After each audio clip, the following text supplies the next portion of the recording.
বাঁকুড়ায় সংবাদ মাধ্যমের মুখোমুখি হয়ে একাধিক গুরুত্বপূর্ণ প্রসঙ্গে বহু মূল্যবান বক্তব্য রাখলেন সনাতনের সেবক, জনপ্রিয় জননেতা তথা রাজ্যের বিরোধী দলনেতা সম্মানীয় শ্রী শুভেন্দু অধিকারী মহাশয়। 4 জনের মৃত্যু হয়েছে, কার অপরাধ? যখন এগরার খাদিপুলে তৃণমূলের পঞ্চায়েত সদস্যের বাড়িতে বিস্ফোরণ হয়, 9 জন মারা যায়, তখন মাননীয় মুখ্যমন্ত্রী তার প্রধান উপদেষ্টা আলাপন বন্দ্যোপাধ্যায়ের মাধ্যমে এই বেআইনি বাজি কারখানা নিয়ন্ত্রণের জন্য সুনির্দিষ্ট পরিকল্পনা ইত্যাদি ঘোষণা করেছিল, বাজি হাব ইত্যাদি। 2 বছর হয়ে গেছে। রাজ্যে যে মুখ্যমন্ত্রী বা তার প্রশাসন শুধুমাত্র টিভির পর্দায় আর খবরের কাগজে আছে, মিথ্যা ছাড়া সত্য বলে না। আজকের কল্যাণীতে খোকন বিশ্বাস, যিনি তৃণমূল কংগ্রেসের একজন নেতা, স্থানীয় কাউন্সিলরের মদতে বেআইনি বাজি কারখানা, যেখানে লাইসেন্স নেই, ফায়ার ব্রিগেড ঢোকার মতো প্যাসেজ নেই, এখনও অবধি 5 জন মারা গেছেন।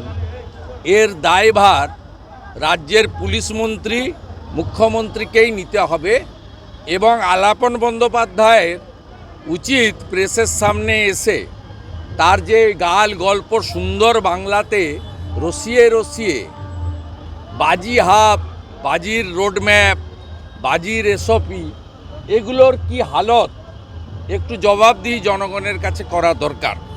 পশ্চিমবঙ্গ বিধানসভার বাজেট অধিবেশন শুরু হলে রাজ্যপালের ভাষণের উপরে বিতর্কে আমি নিশ্চিতভাবে খাদিকুল থেকে আমডাঙ্গা হয়ে বজবজ হয়ে এই শেষ যে কল্যাণী, এই ঘটনা তুলে ধরে রাজ্য সরকারের স্বরূপ জনগণের সামনে উন্মোচিত করব।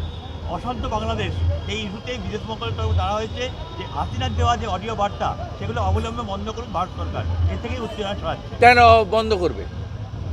যখন হাসিনা ওয়াজেদ নির্বাচিত প্রধানমন্ত্রী ছিল, তখন তারেক রহমানরা লন্ডনে বসে ভাষণ দিতেন, তখন তো বন্ধ করার কথা আওয়ামী লীগ বলেনি।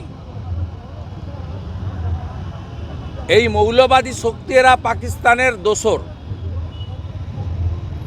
এই পাকিস্তানিদেরকে জব্দ করার জন্য ডোনাল্ড ট্রাম্প, নরেন্দ্র মোদিজিকে কঠিন ব্যবস্থা নিতে হবে এবং আমরা গোটা পৃথিবীর মৌলবাদ জঙ্গিবাদের বিরোধী জনগণ, হিন্দু জনগণ চাই অবিলম্বে আমেরিকা, ভারত এরা এগিয়ে এসে বাংলাদেশে প্রয়োজন হলে শক্তি প্রদর্শন করুক, নইলে বাংলাদেশে যেভাবে মৌলবাদী শক্তির হাতে চলে গেছে, আগামী দিনে নেপাল, ভুটান, মায়ানমার, চীন, ভারত যারা বাংলাদেশের পাশাপাশি আছে, পাকিস্তান ছাড়া প্রত্যেকের ক্ষেত্রেই এটা একটা বড় থ্রেট। বিশেষ করে ভারতবর্ষের কাছে বড় থ্রেট, কারণ বাংলাদেশের বর্ডারের ম্যাক্সিমামটাই আমাদের এলাকায়। পশ্চিমবঙ্গের 9টা জেলার 2200 কিলোমিটার বাংলাদেশ বর্ডারে আছে এবং আমাদের মমতা ব্যানার্জির আনুকূল্যে 596 কিলোমিটার বেড়া দেওয়া যায়নি বিএসএফ। আমরা আতঙ্কিত যে এই মৌলবাদী জঙ্গিরা তারা ধর্মীয় স্লোগান দিয়ে যেভাবে বঙ্গবন্ধু, বাংলাদেশের জনক, স্রষ্টা,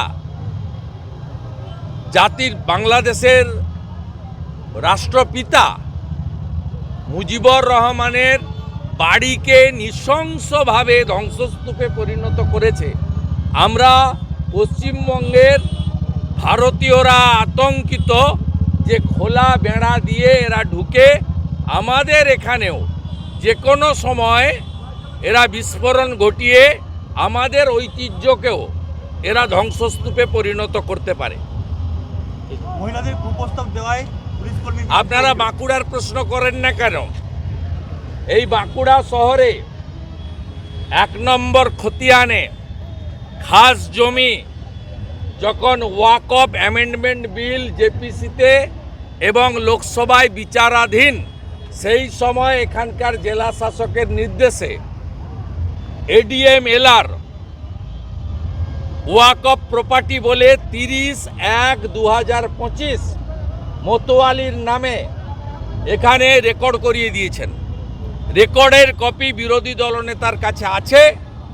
আমরা এটা নিয়ে আন্দোলনও করব এবং এটা নিয়ে লিগ্যাল ব্যাটেলও করব।